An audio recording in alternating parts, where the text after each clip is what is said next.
Let me tell you about the wisdom of fiduciary duty and stakeholders. It is Mercedes, the factory Mercedes team, being blown away by one of their customers. It is Ferrari hiring a 7 times world champion, seeing their share price go up, whatever, 40%. And then 6 months later, have their star driver almost crying in front of the TV camera saying, I can't do this anymore. What does that say about the priorities of fiduciary duty and stakeholders who are now controlling, as you correctly say, Formula One?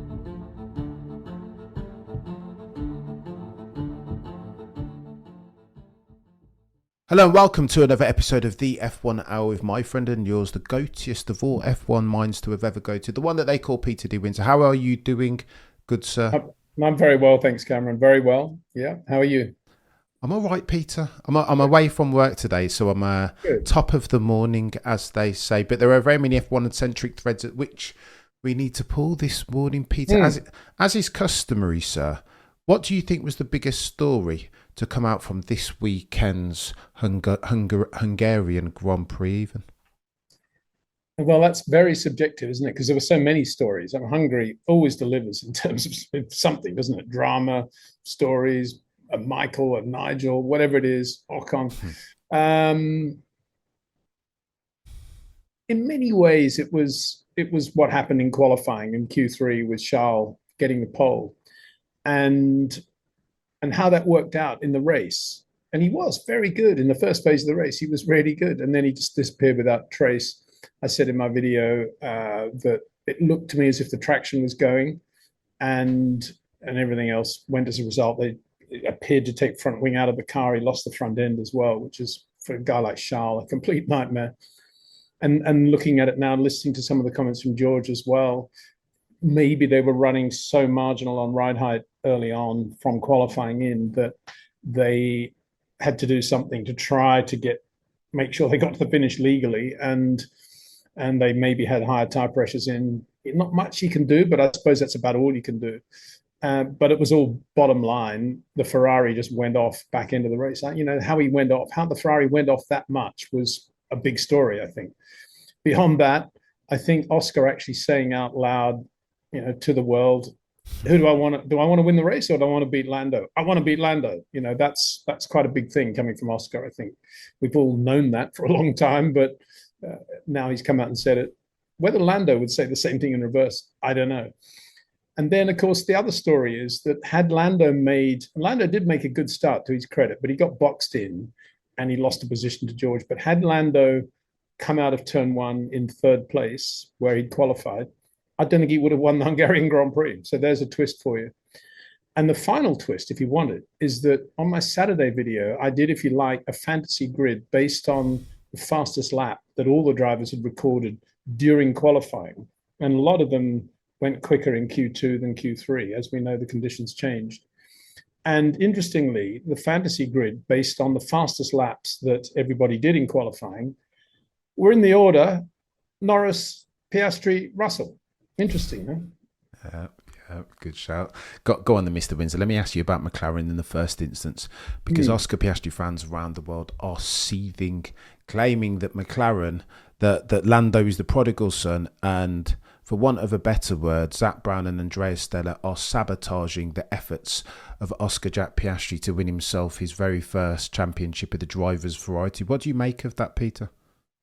I think that's complete nonsense. I think they gave total freedom to Oscar throughout that race. And I can't think of any Oscar fan in the world who in the early stages wouldn't have said he's racing Leclerc. He's definitely racing Leclerc. And we need to think about Leclerc's strategy, what Oscar can do. And sure enough, when Leclerc came in early, Oscar wasn't brought into the same trap. And actually, it worked beautifully for him. And yeah, he lost the race to Lando right at the end, but that's because of a number of other factors to do with always having good track position if you only make one pit stop in Hungary. But if you'd said to Oscar before the race, one stop or two stop, I'm sure he would have said two stop. Yeah, yeah. And as I said, the only reason Lando won that race is because he wasn't very good in the first phase. He was being held up by George Russell. And as a result of that, they thought, well, we might as well flip the coin here. A little bit like Spa when they put him on the hard tire. We might as well flip the coin here and go for a one stop, see what happens. But had he been, as I say, if he'd been third out of the first corner behind Oscar, and they'd both been pacing Charles Leclerc and behind him, absolutely for sure, Oscar Piastri would have won that race because it would have been a two-stop strategy for both of them. And Oscar had track position, unless they fumbled a pit stop or something, but they didn't on Oscar's car. And so, he would have won that race. And it was only because, if you like, Lando was lucky to be P4 at the end of the first lap. That's the irony. That's the irony of Hungary and the weird results that Hungary can throw up. From, as we've seen before, as I mentioned, and nothing is ever predictable in Hungary. It's a weird race. And it's also very dirty offline. And as they were saying in the green room, you lose a lot of time, more time behind back markers in Hungary than most circuits, except probably Monaco, because even if the back marker wants to get out of the way, if you catch him at the wrong moment, there's about 4 corners where he ain't going to be able to get out of the way, unless he's Isaac Hadjar doing a nice job.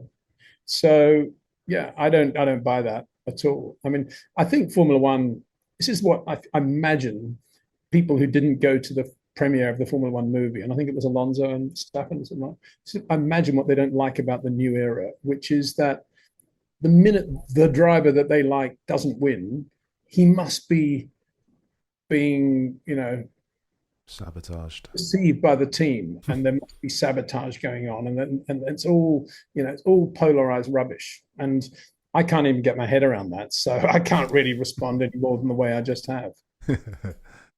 Go on then, Mr. Windsor. Let me ask you about Lando, because watching it in real time, I felt like if Lando could get this over the line, despite the not insubstantial circumstances against him, the bad start, the fact that Oscar had the lead or Charles had the lead and then Oscar had the intra-team lead, I thought that if Lando can get 25 points here, then that's an inflection point, a champion's drive if ever you've seen one.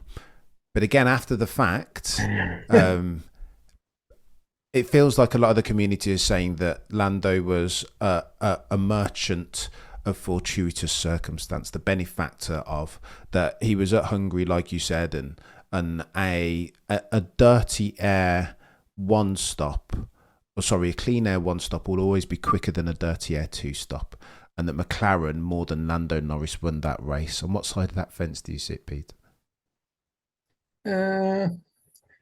Well, I think Lando had a lot to do with that win. And as I said in the video, I think his neutral character, where he doesn't get too wound up about anything, and he's actually quite laconic, is serving him well under pressure.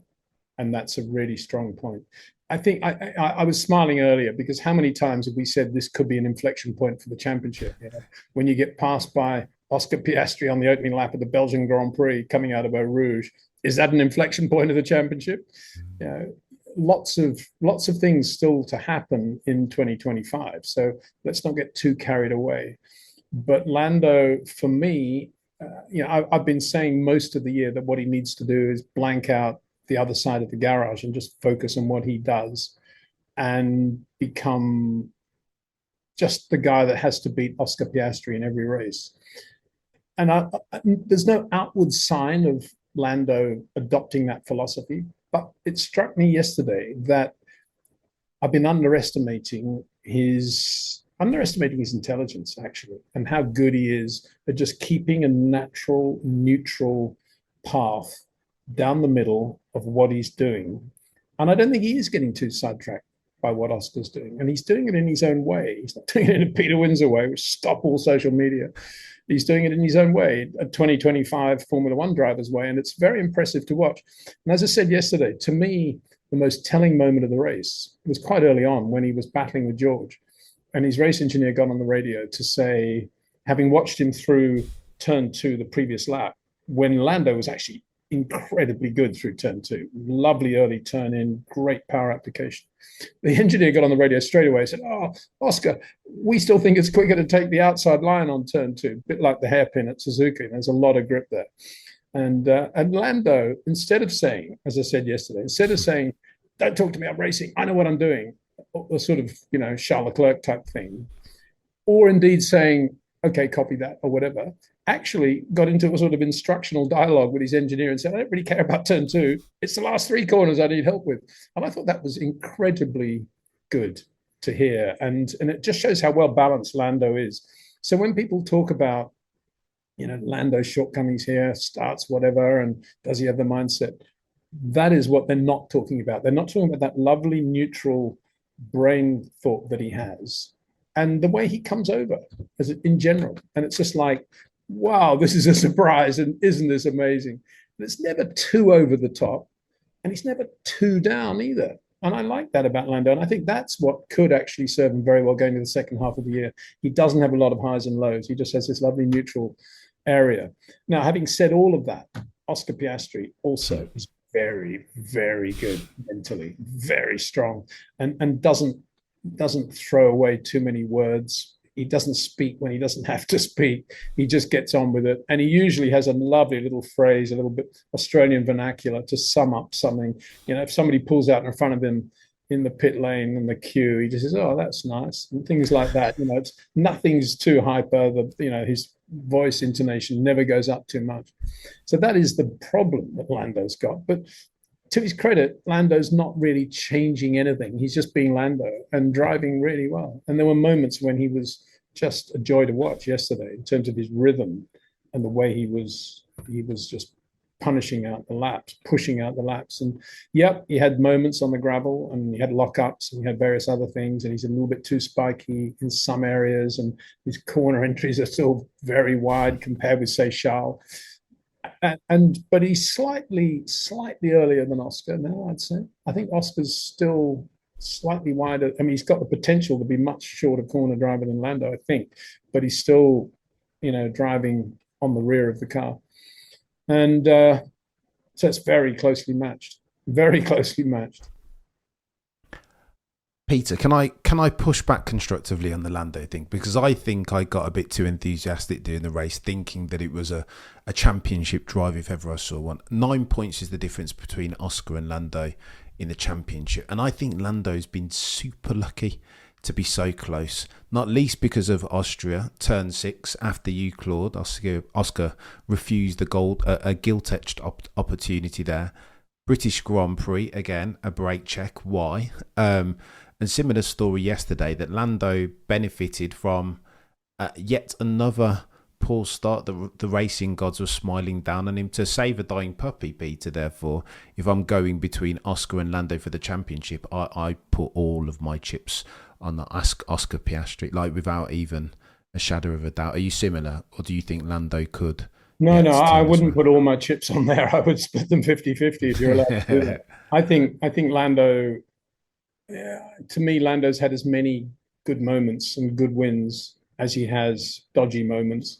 And you say he made a poor start yesterday. He didn't actually make a poor start. He made a very good start. The problem was Charles Leclerc also made Charles Leclerc made a brilliant start, to the point where he was not even concerned about the McLarens. And I think that was the problem for Lando in a way, because Oscar then sort of went to the right, and then there's George starting to crowd as well. And there's lots of room there in the middle, which there normally isn't, which meant that Lando was kind of, where do I go here?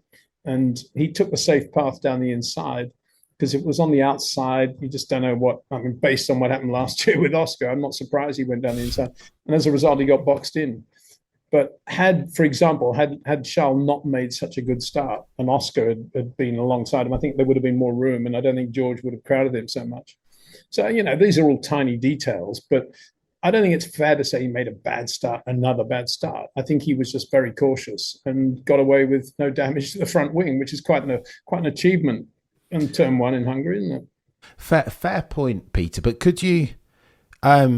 Again, this is going back to the personality types, right? I've always said that in my experience of Formula One, that there's a line as best fit as far as personality types. The F1 champions are most frequently ruthless, like determined, will stop at nothing to get a millisecond of advantage. And if past this prologue, then you're going to go Oscar every single day of the week. And then to your point about Lando's, I agree with you that it wasn't a bad start per se.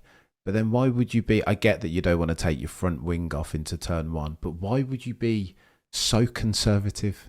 It's almost as if Lando's brilliant in every single race from lap 3 onwards. It's as if he takes himself a couple of laps to play his way into the crease. Why so conservative, Peter? I don't know. I just think he's because it's a tight corner and a lot of things can happen. And don't forget what did happen last year. Yeah. You know, if you'd been in Lando's car last year, you'd be conservative in 2025. Yeah. It was very, very close last year, that T-bone, very close.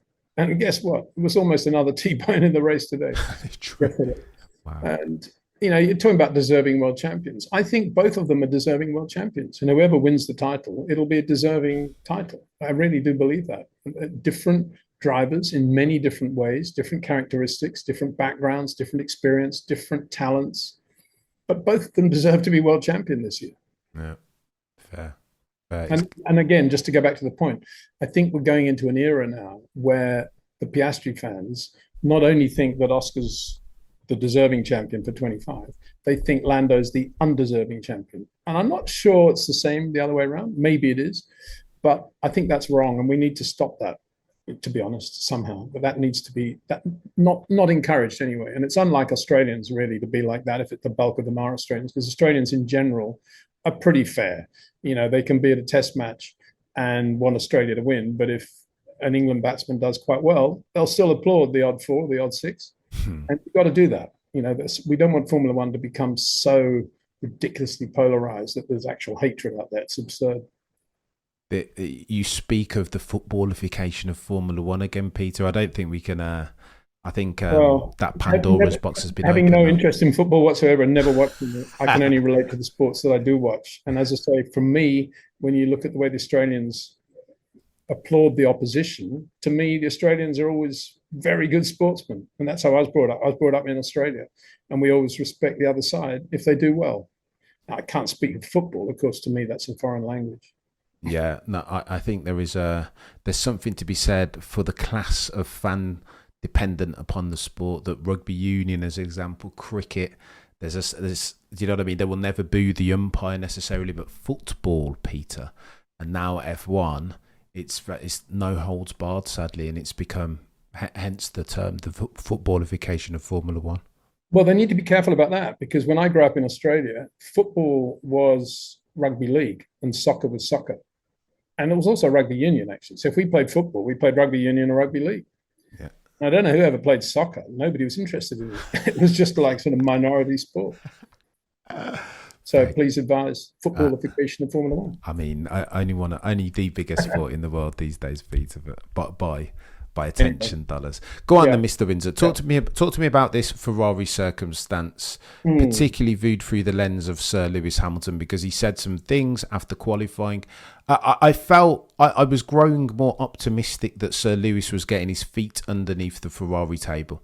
It felt like the gap in qualifying, at the very least, between Lewis and Charles of late had been doing one of these, and it was Lewis wasn't beating Charles in qualifying necessarily, but it had been 3 or 4 tenths, and now it was a tenth or 2. I felt like Lewis was finally starting to make progress, and then qualifying at the Hungarian Grand Prix happens, and it's like the comments, Peter, I'm useless every time. Maybe Ferrari need to change the driver. What do you make of those comments, Peter? Well, absolutely gut-wrenching, really, to see a driver of Lewis's quality and stature saying that about himself. And shame on Ferrari, really, that they've allowed that to happen, because he should have been coached into saying nothing, really, rather than saying that. That was very sad to see.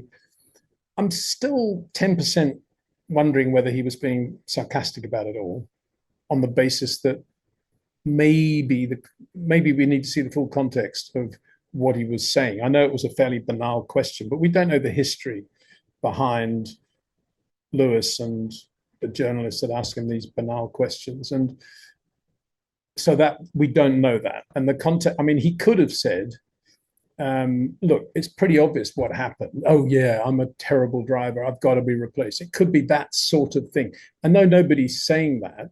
And when you see it in black and white in print rather than listening to it, it looks pretty, cut and dry, doesn't it? But getting back to the point, he was, if you look at the first phase of Q2, he was within a tenth of Charles. And he was just the other side of the bubble. Charles was 10th. Neither of them were doing well. So then they go into the second part of Q2. And Charles goes 4/10, 3/10 quicker. Lewis doesn't. And he gets knocked out of Q2. That's what happened. Now, on that Q2 lap of Lewis, he was 5 kilometers an hour slower through terminal velocity at the end of the straight on the beginning of the lap, slower than Charles. And he caught Colapinto going into turn 6. Colapinto did the right thing. He just sort of stayed in a straight line and he was on the side of the road. But for Lewis, it meant having to go a little bit offline into 6, which compromised the angle of attack for the curbs there. I'm not making excuses now. I'm just telling you what happened. And this comes back to what I was saying about Lewis at the start of the year, when I was saying, I felt, and this is obviously wrong at the time, I felt that his relationship with Freddie Vasseur, which goes right back to Formula 3, would be the making of Lewis again, because Freddie would give Lewis all the confidence he needed to get back to being the Lewis we knew and loved up to 2021. And that there's nobody better on the planet than Freddie Vasseur to make Lewis comfortable in the team. That never happened. And that's another subject. And I'm completely astonished at how inept Freddie Vasseur has been in this area. But anyway, getting away from that, I did say that one of the biggest problems Lewis has got is that he's now over 40 years old. And when you're that age, regardless of how talented you are and how much physical ability you still have, you inevitably think about things more than when you were 23 years old. 23 years old, bang, you just do it. And you don't think about, this is the upside, this is the downside, the gain or the loss. When you're 40, you've been through so much, you've got so much road dust. There's something inside you which makes you think, risk it, what happened? And when Colapinto made him move offline, I suspect deep down inside, without even thinking about it, there was something in Lewis which said, I've got a slightly different angle going to the curbs now, I better back off slightly. And sure enough, he was a couple of kilometers an hour slower than Charles through there as a result. Not the fault of Colapinto, because he was there.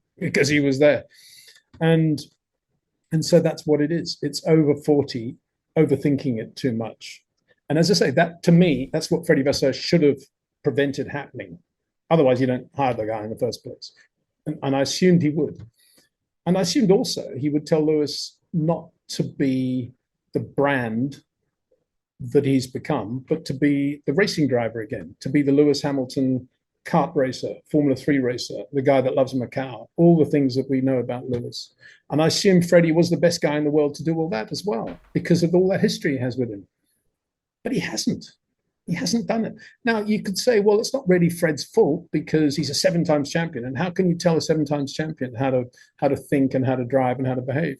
Well, my response to that is you have to. Otherwise, you don't hire him, because it's pretty clear that those are going to be the issues. And Lewis Hamilton went to Ferrari with so much stuff, the amount of money he was being paid, the Lewis Hamilton brand. And the millisecond we saw him in that black outfit by the F40, it was pretty clear that he wasn't going there to be microscopically focused on just being a racing driver again. He was loving all this other stuff, or doing all this other stuff.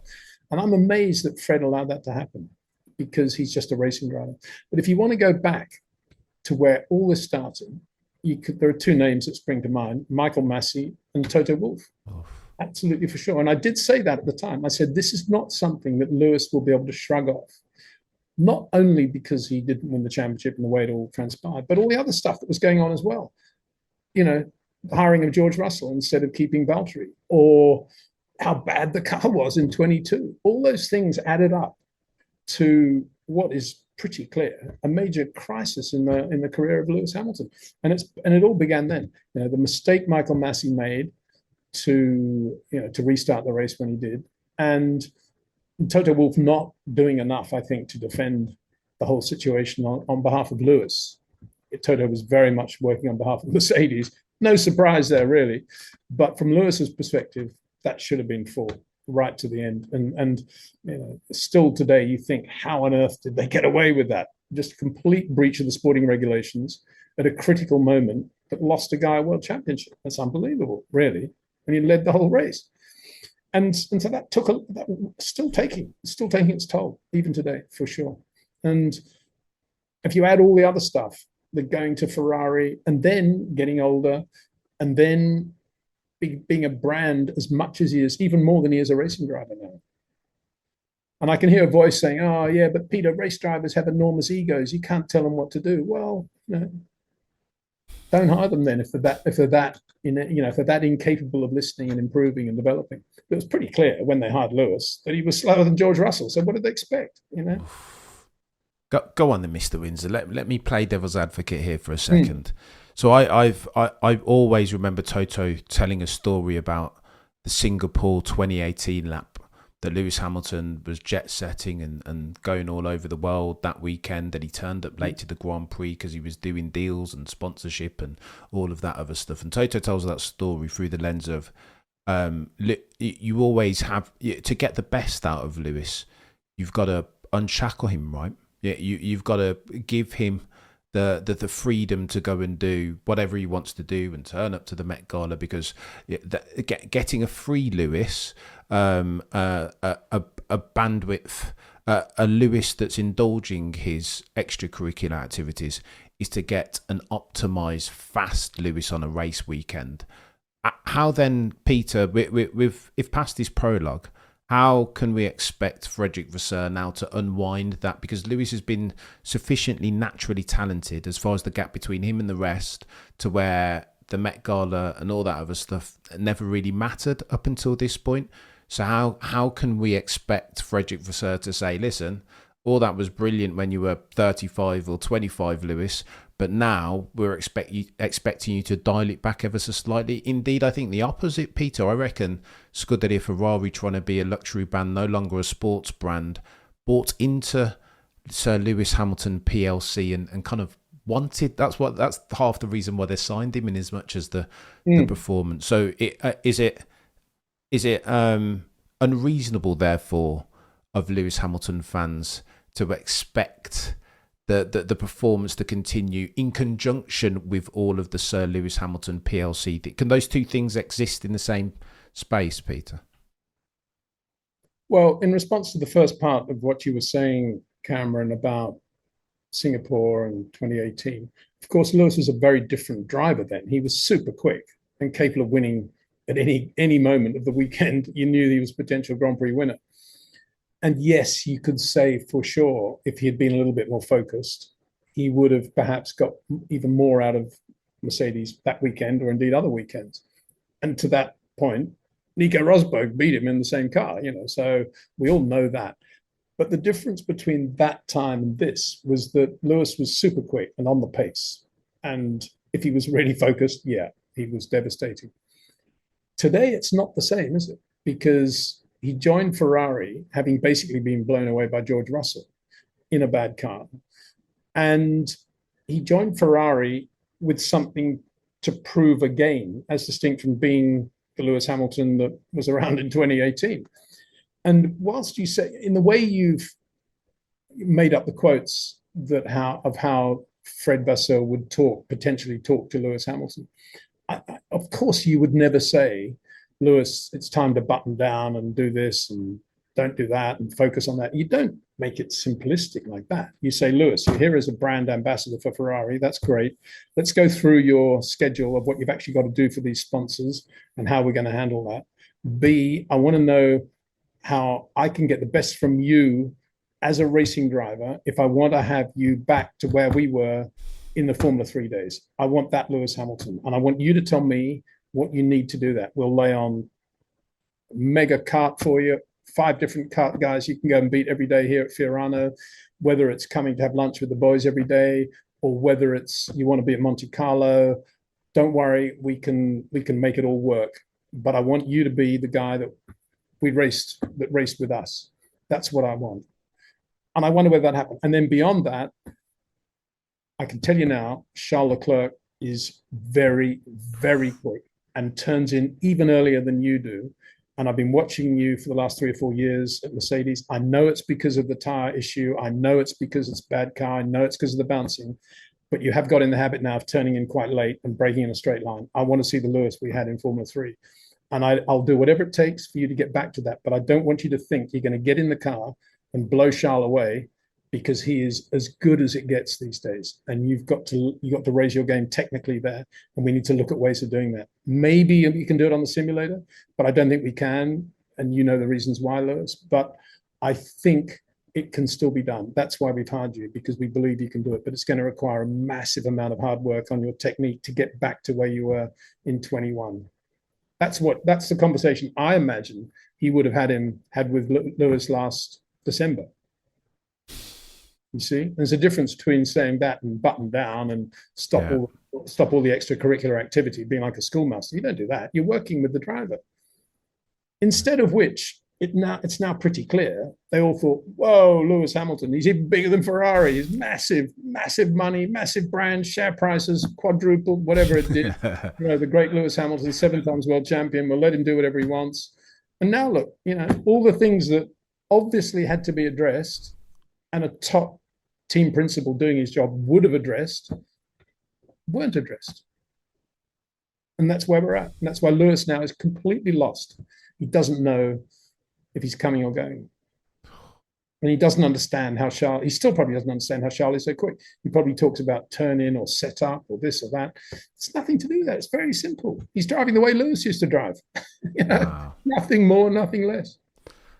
Blimey, Mr. Windsor, this is really, it's a sad situation for me to see. It is sad that so sad. Nobody out there, it's, you can't say it's all their fault, because Lewis in his own world should have been realizing this himself.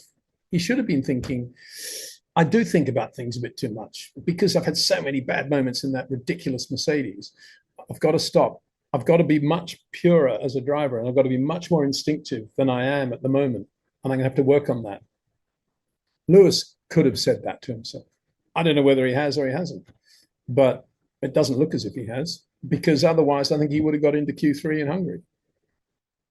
Let me ask you the question this way, Peter. It feels like the circumstance at Ferrari is always one of, it can almost become a self-perpetuating expectation pressure doom loop, that as soon as the Italian press and media get against you, there's you're gonna have to win some races to kind of turn that around. And now it feels like it might be, again, the Pandora's box might be opened, right, Peter? There might not be any turning this around. For as brilliant as Sir Lewis has been over the course of his career, as fast as he is, as naturally talented as he is, if it feels like the stop loss has hit this weekend, and there might not be any coming back from this, Peter. Am I being too negative? Well, no.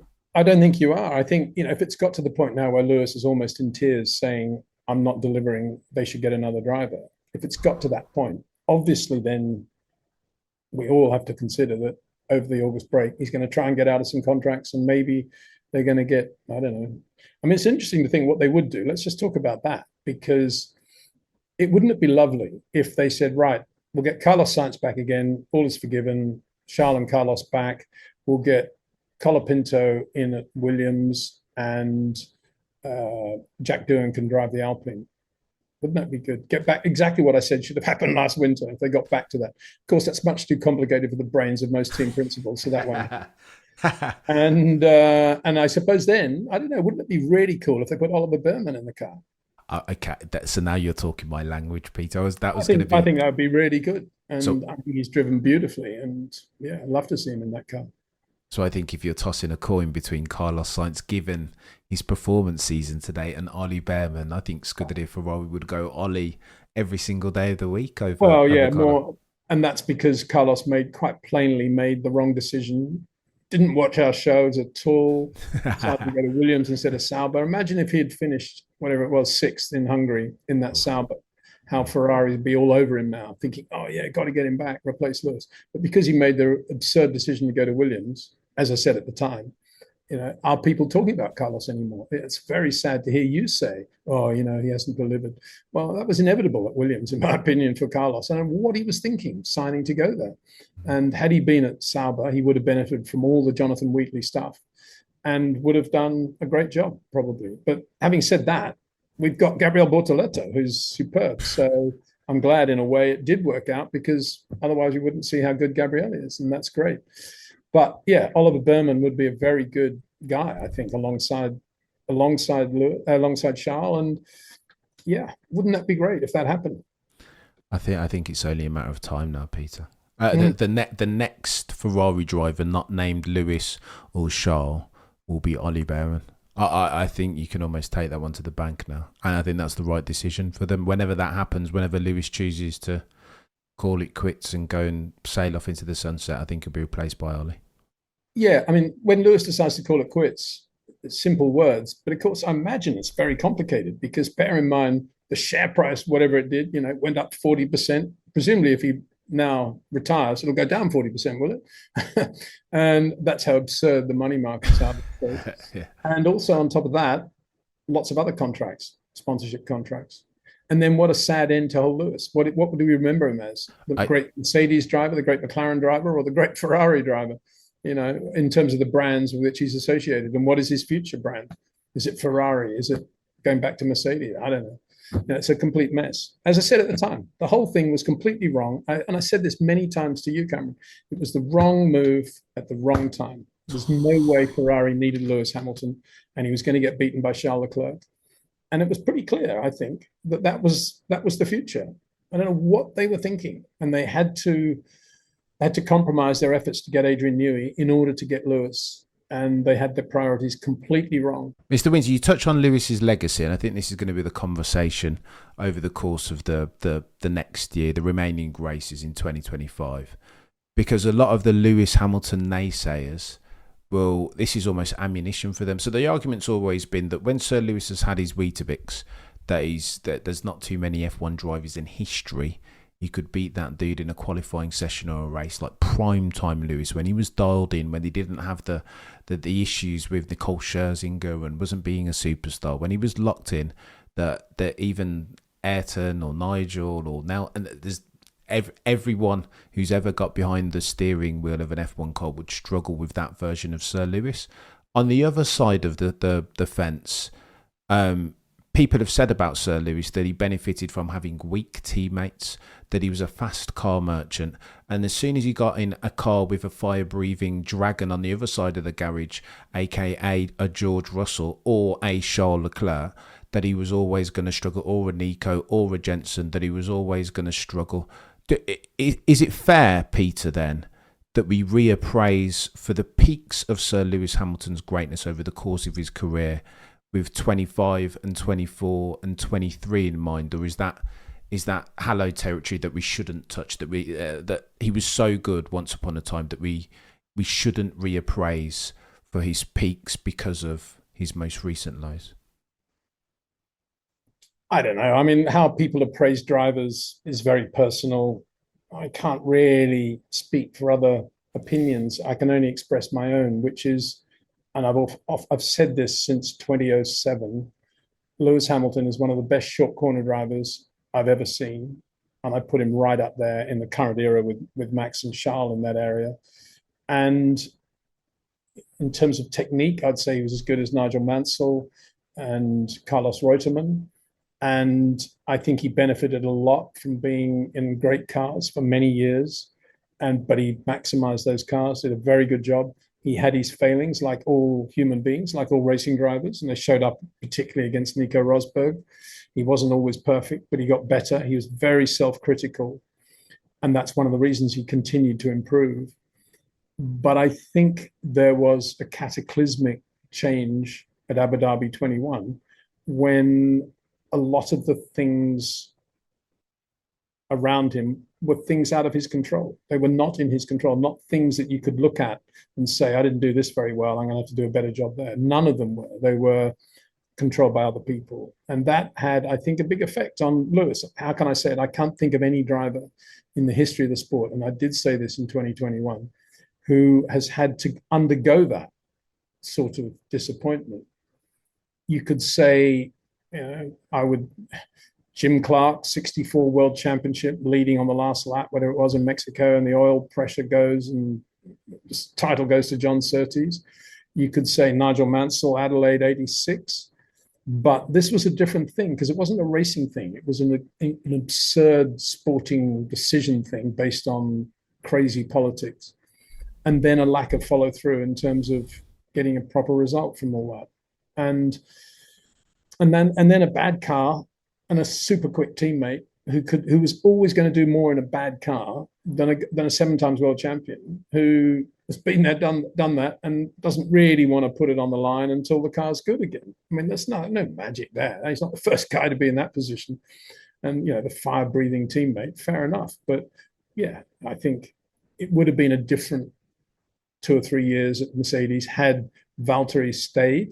Maybe Lewis would have got more from the car overall. Maybe he would have had better results. Overall, as a team, I don't think it would have changed very much. The car was just bad, really. It was 22 onwards. They've had a bad car. They're starting to be reasonably consistent only now. So, yeah, every driver's different. If you want to start comparing who was the best, who was the greatest this, the best in the wet, the best starter, the best chicane driver, the best fast corner driver, all those things, we can have those discussions in the pub. That's what Formula One's all about. And we can have those discussions forevermore. But you've got to take Lewis's career in its own bubble, in its own capsule of how it went, and think about it. How many young kids have the audacity to go up to Ron Dennis and say, I'm going to be a Formula One driver in one of your cars one day, when he's still whatever he was in karts, and then under a lot of pressure, because Ron just didn't give him the money that he needed. He said, right, you're not going to get the money until you prove race by race that you deserve to have it. So there was pressure on Lewis from the start, and he delivered through all of that. Yes, he was lucky to have that benefactor. Nigel Mansell never had that. But at the same time, he responded and he did well. And you say about teammates, I mean, for Pete's sake, he had Fernando Alonso as a teammate in 007. And look at that. Yeah. That was enough to make Alonso leave McLaren forthwith and go somewhere else. Who is this kid? And so, yeah, I don't think he's ever fazed by teammates. All he said was, at this stage of my career, I'd rather keep Valtteri than have George Russell. We've got a great team. We work well together. And I like working with him. And they hired George. And I'm not saying that was the right or wrong decision. I'm saying from Lewis's perspective, suddenly things changed. The dynamics have changed. That's all. If Christian Horner had said to Max 3 years ago, we want to hire whatever, George Russell 4 years ago, I'm sure Max would have said no, and Christian would have said, oh, okay.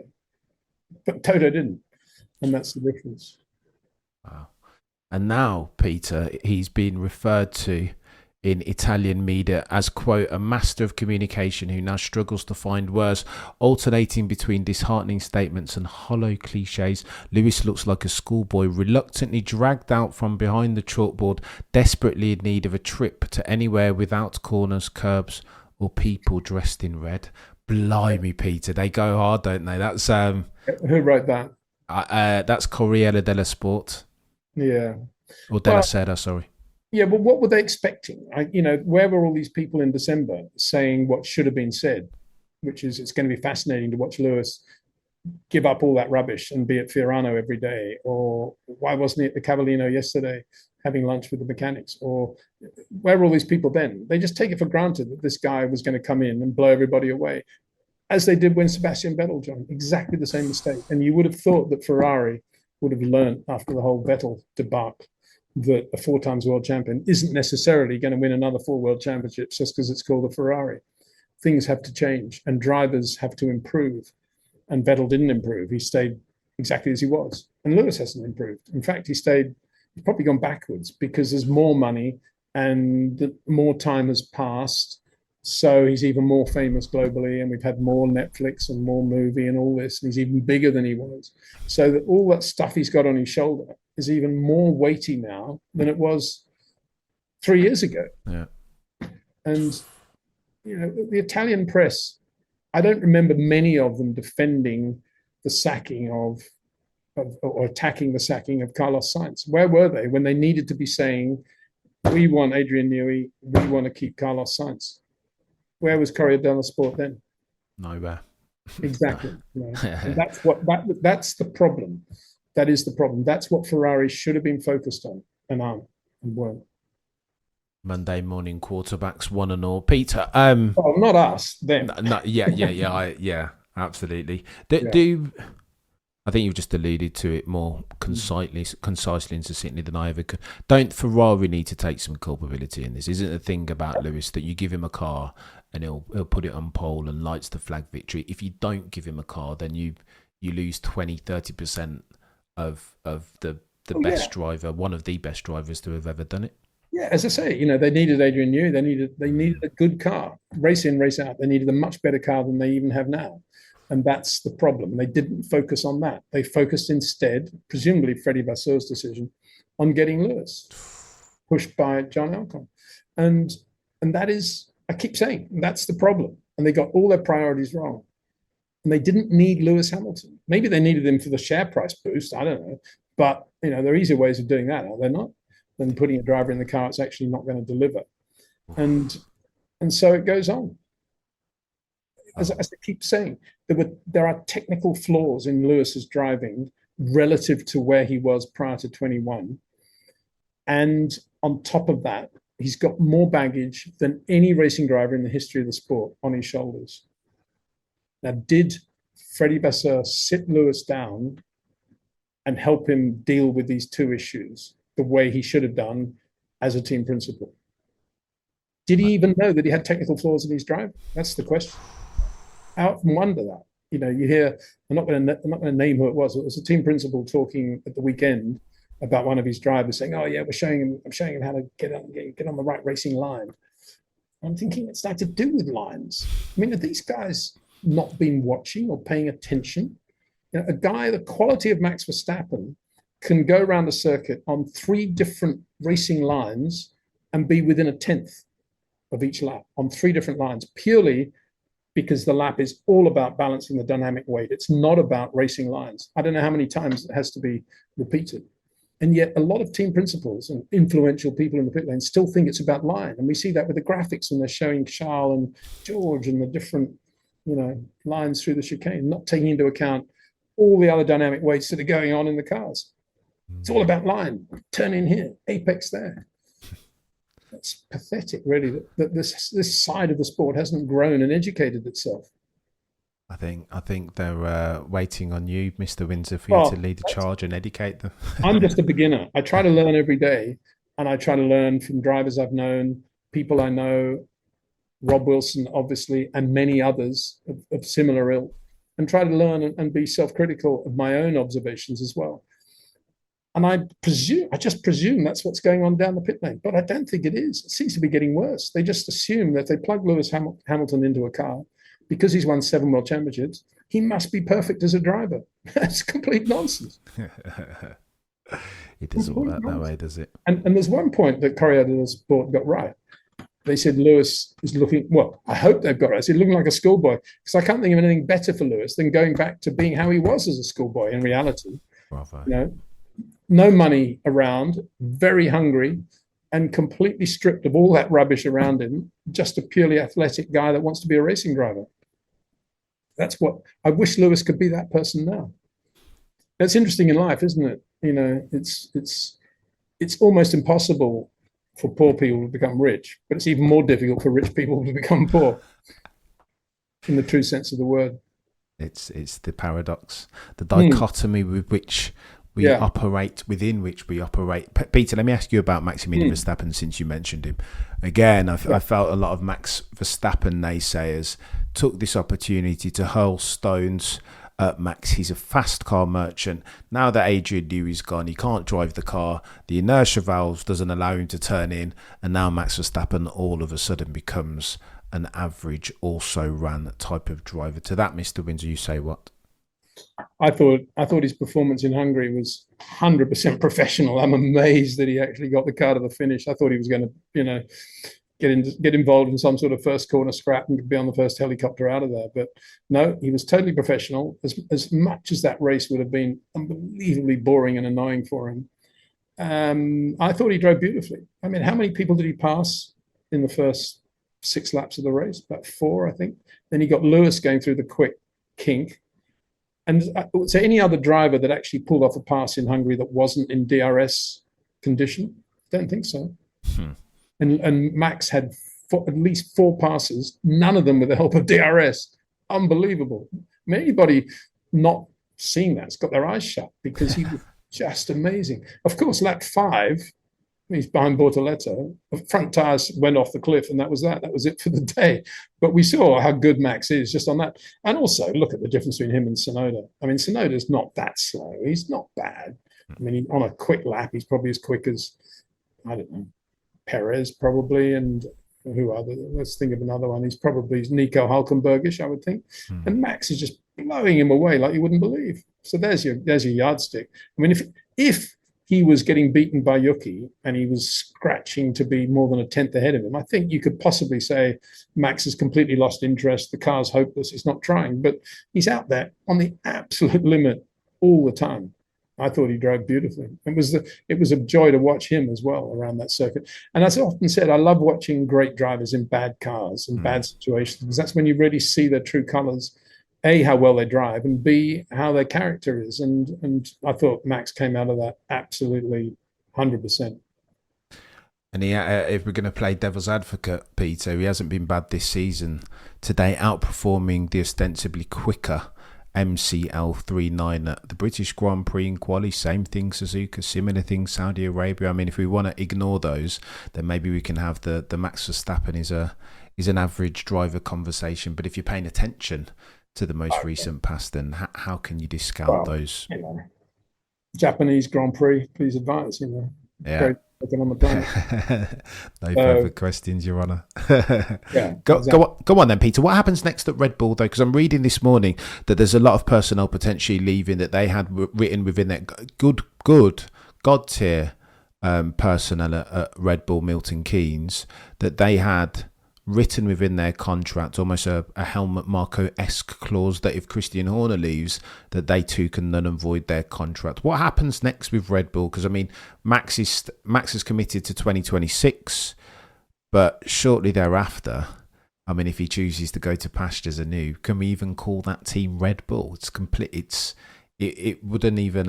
It bears no resemblance to the Christian Horner Red Bull of 2010 through 2024 now. Yeah, I think you see quite a lot of changes over the August break. I understand quite a lot of people are going to be leaving Alpine as well. I was just thinking, actually, the irony of the whole situation and how Christian Horner did nothing to stop Jonathan Wheatley leaving to go to a team that everybody thought was at the back of the grid and wasn't going to do anything. And we see how good Jonathan Wheatley is as a pure English style racer with a real feel for the pit lane and how to work the mechanics and how to get the team to perform in the right way. And it's happened in the space of 6 months, less, 5 months at Sauber. Just a brilliant job. And of course, the reality is, if Christian had done a better job looking after Jonathan Wheatley, and now Christian's left, Jonathan Wheatley would probably be team principal of Red Bull, and it'd be a much better team. It'd be better than it was in the Christian Horner days. And most of these people you've talked about would probably be staying on saying, oh, yeah, JW's there, mega. Oh, look at that. I mean, isn't that an irony? Yeah. But he's not there. And now it's this whole new world of sort of unknowns, and Lauren Mekies, who seems to have done a pretty good job. But is he a Jonathan Wheatley? Is he a real racer in the way a Jonathan Wheatley is? He worked for the FIA for 2 years. So they might be saying, this is not me. He can't be a Jonathan Wheatley. There was probably a moment when Jonathan was shouting at Lauren Mekies, actually trying to get what he wanted in the pit lane for the team. So that's a real irony. Imagine if Red Bull now had Jonathan running it. That'd be great, wouldn't it? Be very good. But it's not happening, and it's Lauren Mekies, and he will think, well, I don't know what he'll think, actually. I mean, he obviously did a good job at Racing Bulls, sort of tying it all together and moving forward with good people, and he hired Alan Permain, good guy, and a few other very good people. And Jonathan Eddles is there. He's been there for a long time now, but very good engineer. So he will be thinking, well, I can do that. I did that there. I'll kind of do it at Red Bull. But it's not the same. He's a Frenchman, right? Frenchman in England. People don't really know him. And to get the personnel, if he is going to lose some key personnel now, won't be easy for him. So, yeah, difficult times, but nothing's impossible in the way that Racing Bulls actually have moved up the grid. Nothing is impossible. You know, you can put good people together. The way Jonathan Wheatley has moved Sauber up the grid, nothing's impossible. So Red Bull could put together a really good new package of key people and move up and do a good job and start getting some good results again. Back end of this year. Difficult to imagine. I guess they might. Oh, Mr. Windsor, let me ask you very quickly about the match. Sorry, but let me just... And don't forget, the Red Bull is still very good on fast corners, as we saw in Hungary, even through the right-hander turn 11, where the only 3 drivers that I ever saw all weekend going through there without braking were the 2 McLaren drivers and Max. And Max was quickest there in qualifying in turn 11. Unbelievably good. So any circuit coming up where there's more than 1 or 2 quick corners, Red Bull won't be that bad. Max will have half a chance. But it'll be all a change of direction and the slow speed stuff that'll be the problem, I suspect. I don't know what's going on at Red Bull, Peter. It's not good, though. He can't turn the car. He's got the -5 brake bias in it. And again, as Max in it, the car won't fudging to... I just... Well, yeah, I mean, the bottom line is a driver like Max, driver like Charles, obviously Lewis is not going to be able to drive unless they've got a front end. I've often said that, you know, and whether you describe that as saying he likes oversteer or whether a guy who's that good, that sensitive and that supple, of course, needs the front end in order to do what he wants to do. However you describe it, the bottom line is if you don't have a decent front end, you're never going to see a quick lap time from a car, any racing car, really. Yeah.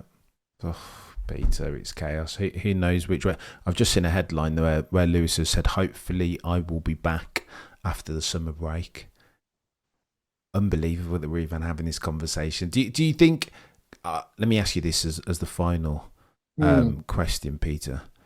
Do you think Lewis would be better off not coming back after the summer break? Full stop, new paragraph, draw the line under what's been an illustrious Formula One career and not do his legacy any more damage by fighting and scratching and clawing in a car that doesn't blend well with his style. He doesn't have the confidence through the medium and high speed turns. Is he better off at this stage allowing the Ferrari stop loss to hit and going doing something else with his life? The Ferrari stop loss. I wonder whether it would plunge if he left. Does that mean there are enough inane investors out there that think, oh, if Lewis Hamilton's not there, we're going to withdraw all our money and, you know, Ferrari got no chance. I mean, I can't believe people are that stupid, are they? But any more stupid when the price went up when he signed. The market is a fickle mistress, Peter. Well, fickle, it's just stupid, isn't it? Yeah. So, well, he should never have gone to Ferrari in the first place. It's difficult for me to answer that question because it's quite clear, really. He either should have retired or stayed at Mercedes. Keep going for another year, and it wouldn't have been a bad year for him, actually. I know George would have had the edge, but he wouldn't have been that far away, and he knows the team very well, and he might have won a race or two by now. You never know. But going to Ferrari was never ever going to work. It was just like Michael going to Mercedes. For me, it was never going to work. It was the wrong time, wrong place, and partly because Charles was there. If Carlos Sainz was there and not Charles, I think Lewis would be doing a much better job now at Ferrari. I think a lot of what we're seeing is his reaction to being blown away. And it's never really happened to him to this degree before in his life. And his ego is telling him this is, it's impossible.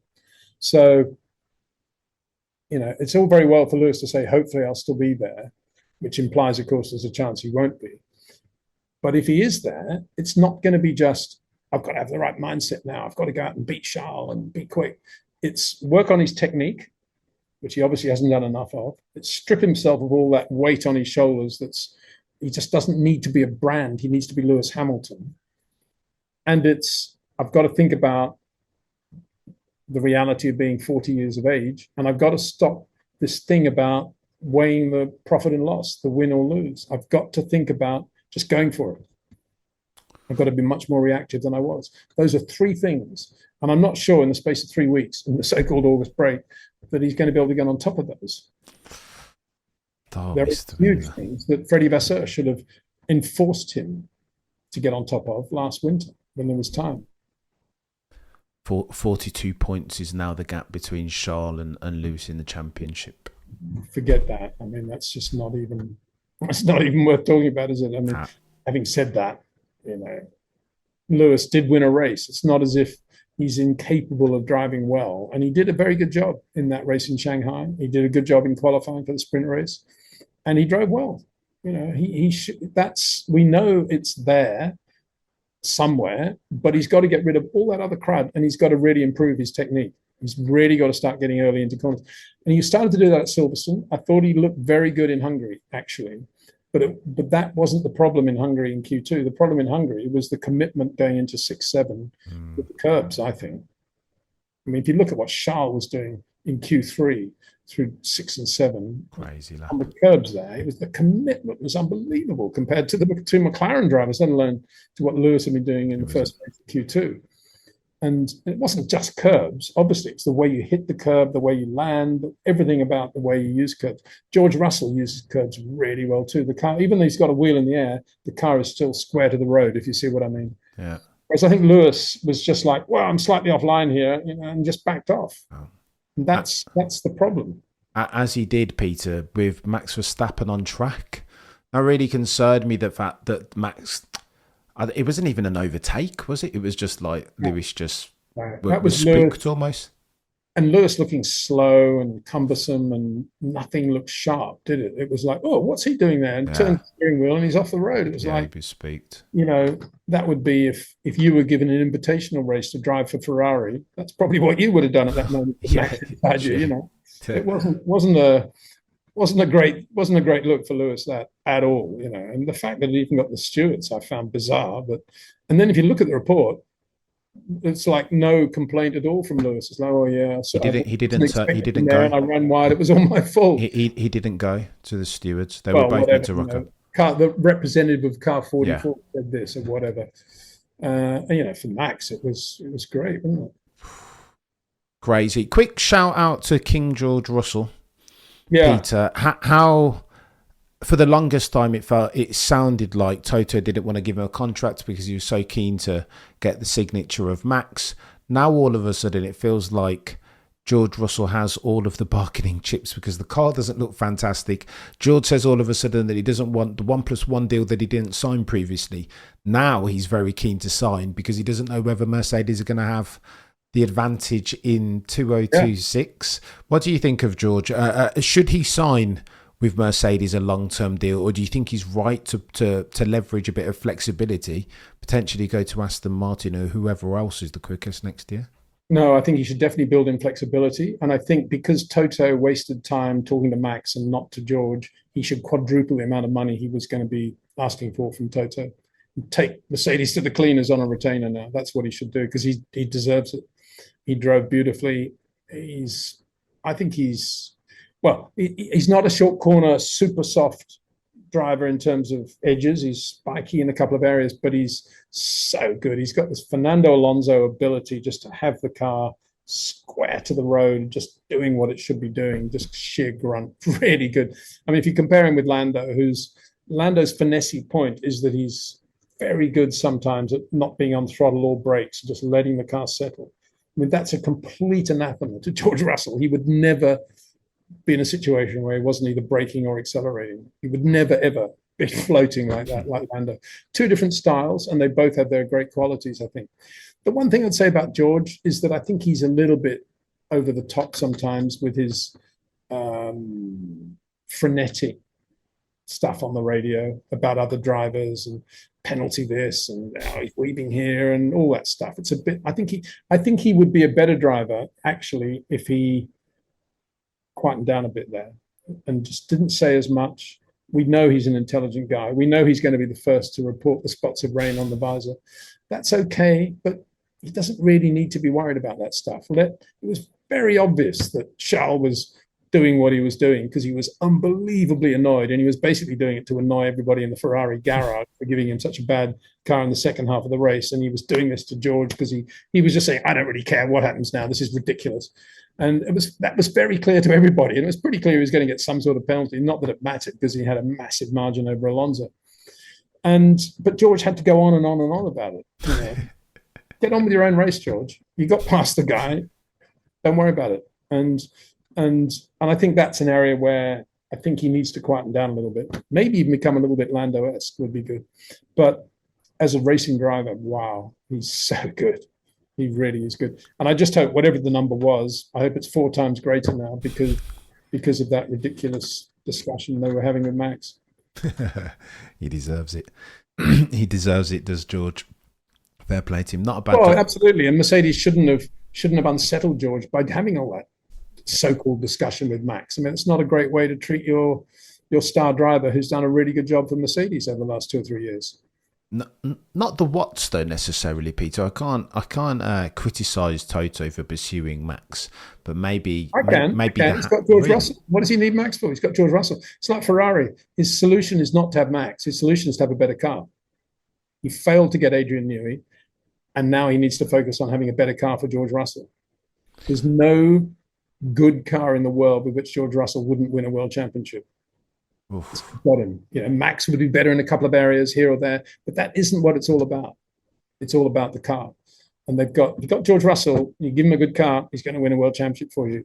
Absolutely for sure. They don't need Max for that. So again, a little bit like Ferrari, Toto got his priorities completely wrong there. If indeed he was spending so much time trying to get Max. I doubt it myself because I think Toto's a bit of a racer and he's not quite as, off the ball as, say, John Alcon. But having said that, the community is saying that he was desperately trying to get Max. Well, wasted time. He should have been looking after George, making George feel even more comfortable and confident, but spending much more effort getting Adrian, which he never did. I don't think those two things are mutually exclusive, though, Pete. I think Toto, as a 30% or 33% shareholder, whatever he is now, has a fiduciary duty to pursue the generational driver on the grid, because he's otherwise, I know you don't like shareholder meetings, Peter, but otherwise he's going to get to the shareholder meeting and Ola Kalunius et al. Are going to be like, well, I told you that Max would look brilliant in the black overalls. What do you think I meant by that? I meant go out and get him. We rubber stamped the 100 million remuneration at the remuneration committee. Go out and get him then. George isn't going to... This is the comment. I'm regurgitating the conversation that I think they'll be having, but George isn't going to... His marketing footprint isn't big enough to replace what's been left by Sir Lewis, but Max's is, because he's a 4-time champion. I think that's the conversation that they'll be having, and Toto will feel obliged to, at the very least, maybe not deliver on that promise, but at least pursue it to the nth degree, I think. Yeah, well, because I'm not a fiduciary duty guy either. In fact, I think it's complete nonsense. And because Toto Wolff is team principal, his job, when some stakeholder says something inane like that, is to say, keep your mouth shut. You don't know about motor racing.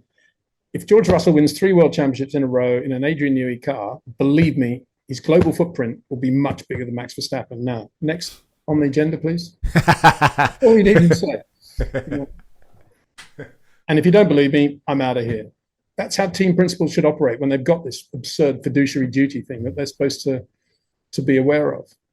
And that's the truth. Of course, if George won 3 world championships in a row in an Adrian Newey Mercedes, you're telling me he wouldn't be huge globally? He speaks well. He's a cool-looking guy. Netflix, Liberty. Of course he'd be a huge global star. People have such short attention spans. That's the trouble. And they think, you got to have Max. A bit like Ferrari. Got to have Lewis. We're not winning championships. He's won 7. We've got to get Lewis. Bit like Charles and Carlos. Yeah, but we've got to get Lewis. He's going to change it all. Win world championships. He knows all about cars, how to make the car faster. It's just like Cadillac now. You've got to have Bottas and Perez. All that experience. They're going to make the car really quick. Give me a break. I think I'd love to see Valtteri in the car. I mean, I'm a big fan of Valtteri. I like him a lot. Good guy. But Perez in the other car? At least put Carl Kirkwood in or somebody imaginative. But the problem is, Peter, again, with my accounting cap on, there's no discounting. There's no discounting the 20 to 30 million US dollars that Checo Perez is going to bring in per annum to that team. That could be a difference between the team going under and being a going concern in Formula One. I thought this huge Wall Street company behind them had $750 million or something. You're telling me 30 millions enough to justify having a washed out driver? Sorry, I won't. Let me recant that. A driver who's seen better days, and not some young American who'd do lots for the brand and nonetheless would be a great story as well for the American press. And beyond that, potentially could be very, very quick. Why wouldn't you go that route? Why is 30 million suddenly so important to a team with a $750 million backer, as we're told? I think every penny still counts, Peter. I don't think so. You don't think so? Budget cap anyway. I imagine they're right at the top of the budget cap already. Yeah, fair shout. In fact, I think it's over $750 million. I've heard it's approaching $500 billion. Oof. I'm only joking, but the amount of money that these people talk about all the time about these investment banks or whatever they are. What are they, Cameron? These companies, like the Williams company. What do you call those companies? I owe the old the venture capitalists, private equity. Capitalists, there you go. These venture capitalists have trillions to spend on Formula One, we're told. So, let them do it. More fool they. Yeah. Presumably none of it's their money either, right? No, there'll be a lot of leverage debt in there. But I've heard leverage debt. Well, that works well in Formula One. Everybody operates on leverage debt, don't they? They all love leverage debt. I mean, this is why they want to see a payback period as soon as possible. 5, 6, 7 years, that's too long. They want to see 4 or 3 years. And that's why, Peter. What happened to people just going motor racing because they like Lotus 49s and Ferraris and Red Bull? What happened to that? What happened to Mario Andretti getting the pole in his first Grand Prix at Watkins Glen in '68? What happened to Phil Hill, going over to Europe and driving for Ferrari and winning at Monza in 1960 and putting his name on the history books like that? What happened to Jim Clark leaving the fields of Scotland to go and win 2 world championships, but not liking the fame and the glory and wanting to go back to Shep, the shepherd dog, and basically live his real life there? What happened to all that? The dollar happened to it, Peter. I tell you what, if Lewis Hamilton, Stevenage, Rye House spec was in the Ferrari right now, he'd be beating Charles Leclerc. Yeah, I don't disagree, Peter. Yeah. But it's hard. But it's hard again to constructively push back on that, Peter. Once the monetary Pandora's box is open, there's no unwinding it. Do you know what I mean? You can't. Sadly, the days, all the stuff that you just talked about, Jim, and the romanticism of Formula One. Once you overlay fiduciary duty and its shareholders and its monetization, there's no unwinding that.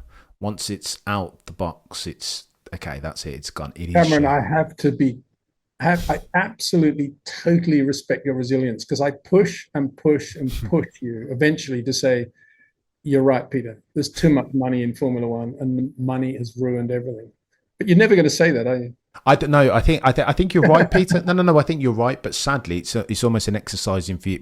This is a mute that exists in its space by itself, because it will never happen. Now that it is money and it is drive to survive and it is shareholder value, sadly, the romance of which you speak that so epitomised Formula One, the beauty of the sport and the rich tapestry and narrative, and Jim and Phil and Graham and Carlos Reuter, like that now is kind of faded to black, because it is now and will always be, sadly, Peter, money and shareholder value and fiduciary duty, and Toto's a 33% owner, and he's got to justify that at the latest annual general meeting of us. So it just is that going forward, and there's no let me tell you about the wisdom of fiduciary duty and stakeholders.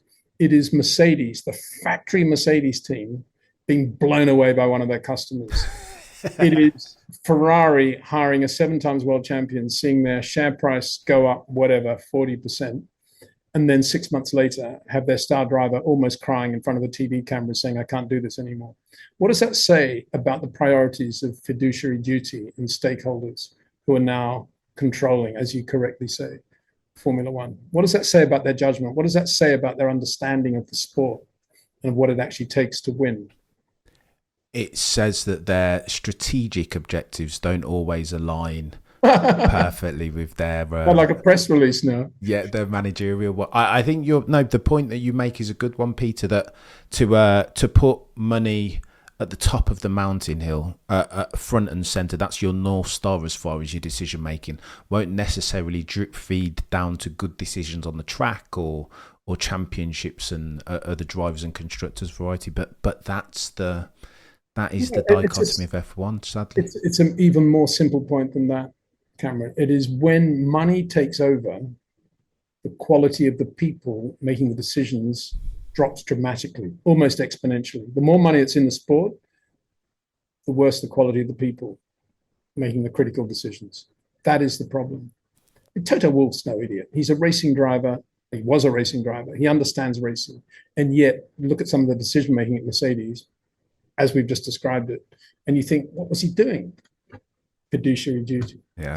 Ferrari, fiduciary duty. Adelaide, probably fiduciary duty. Yeah. Got to have two experienced guys. The stockholders, stakeholders demand it. Well, it's and when you categorize the things that I was just describing, Mario Andretti, as the romantic side of the sport, I disagree with that. That is reality. It happened. And it went on to be even better. And it was real. It was granular. It was a reality of life, just as $1 trillion budget is a reality of life today. It doesn't mean to say that one is a fantasy and one is real. It just means that our priorities have changed. That's all that's happened. Yes, we got more money in, but where is that money actually going? Good question mark. And then beyond that, the quality of the decision making seems to be going down as a result of the amount of money that's coming into the sport. Oh, we can't do this because we're making too much money. Can't do that, making too much money. This will be good for the share price. It's complete and utter nonsense. It's a sport. It's about drivers and cars and engineers. Yeah, Peter, your point is a good one. Your point is a good one that the F1 has in 2025 has become far too much about putting the monetary cart before the racing horse. But I think that train's left the station, Peter. It's yeah, but it doesn't mean to say that we can't point out the iniquities. And when people complain about whatever's happening at Ferrari with Lewis, or they complain about George and Max and Mercedes and whatever they want to complain about, think about the reality of why it is that way. And then you've got your explanation. That's all I'm saying. There is an explanation for everything. Yeah, yeah. And it's not just, all of a sudden Toto's realizing now that George is the guy, and you've got to look at all the other stuff. Why do you waste so much time talking to Max? You don't need to. That's the reality of it all. And the priority always is to have a very, very quick racing car. And look how many so-called knowledgeable people, powerful people, continually get it wrong in terms of the priorities of putting together a race team and running a race team. Yeah. Oh, Mr. Windsor. We could go on for another 60 minutes, so about money in Formula One. But some say that money is the root of all evil, and I don't think this is any different in Formula One. The root of all evil. I mean, Formula One does a lot of good things, and carbon zero is a very, very good example of that. And the engineering of the cars and the engines, another great example. And indeed, to some extent, the drivers themselves and the example they can set to the next generation and their fitness and their approach. But on the other side of the coin, there are some things which are out of control, in my opinion. And we started this chat talking about the Piastri fans being absolutely livid with McLaren, that they obviously gave the win to Lando Norris. I mean, actually, that was a freer race, I think, between the two drivers than we've ever seen at McLaren. Yeah. And yet, a lot of the fans of Piastri are saying, nah, it was a rip-off. That's not good. That's not correct, and it's not good. Yeah, yeah. And it does a disservice to Lando. Just a tad. Mr. Windsor, on that bombshell, you've been far too generous with your time, as always. I enjoy these conversations more than words can convey. If you enjoy Mr. Peter D. Windsor's insights, then get over to the YouTube channel. Oh, and by the way, if you're not subscribed, what are you doing with your life? How very dare you call yourselves a Formula One fan? Shortly thereafter, if you enjoy ingesting your Peter D. Windsor insight on your favourite podcasting platform, the Short Corners podcast is the pick to click follow, 5 stars. If you're watching this on the YouTube, share, like, comment, etc. If you're listening to this on your favourite podcasting platform, then do the same, 5 stars and a follow. Mr. Windsor, legend as always. Thank you so much for the time. Guys and girls of the Formula One community, between now and next time, remember to look but never stare.